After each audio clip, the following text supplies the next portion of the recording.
अहिल्यानगर जिल्ह्यातील सर्व शिक्षक संघटना ज्या आहेत आज जिल्हाधिकारी कार्यालयासमोर धरणे आंदोलन करत आहेत. सामूहिक रजा आंदोलन जे आहे तर ते त्यांच्या वतीनं सुरू करण्यात आलेलं आहे.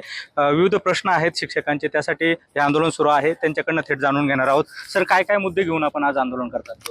या ठिकाणी अहिल्यानगर जिल्ह्यामध्ये जे BLOचे काम दिलेले आहे हे विशेषतः प्राथमिक आणि माध्यमिक शिक्षणाला दिलेलं आहे.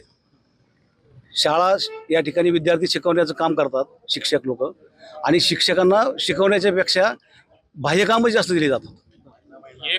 एक महिन्यापासून या ठिकाणी शिक्षक शाळेत नाहीत. विद्यार्थ्यांना अध्यापन कसं करायचं, आणि म्हणून शाळा चालवणं या ठिकाणी आम्हाला प्रशासनाला कठीण झालेलं आहे.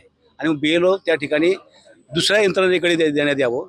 अनेक सुशिक्षित बेरोजगार आहेत, सेवानिवृत्त कर्मचारी आहेत, त्यांना हे काम जर दिलं तर आमचे शिक्षक त्यापासून अध्यापनाचं काम करण्यासाठी मोकळे होतील आणि त्यांना त्या ठिकाणी शिकवता येईल. BLOच्या कामाला विरोध होतो आहे. त्याचबरोबर TET जे आहे तर ती शिक्षकांची स्वतंत्रपणे घ्यावी अशी देखील मागणी आहे. काय एकंदरीत मागणी आहे TET जे आहे त्या संदर्भात आपण विरोध करतो? इतकं आमचं पाठांतर झालंय. निवृत्तीला शिक्षक 3 वर्षावर आलेत आणि त्याची TET घ्या म्हणतात. मला एक कळत नाही, मग शिक्षण क्षेत्रात TET का, इतर क्षेत्रात का TET नको?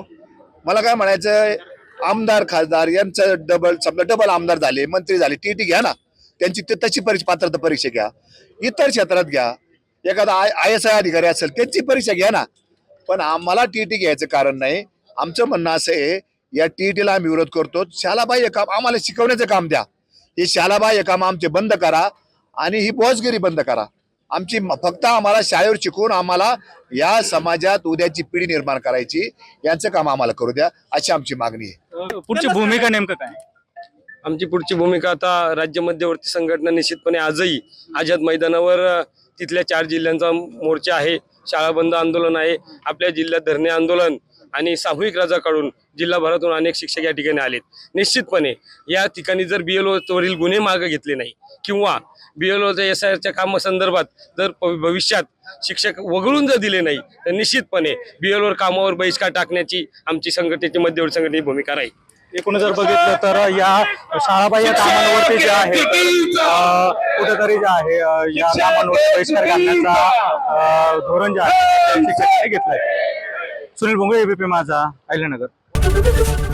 ABP माझा, उघडा डोळे बघा नीट.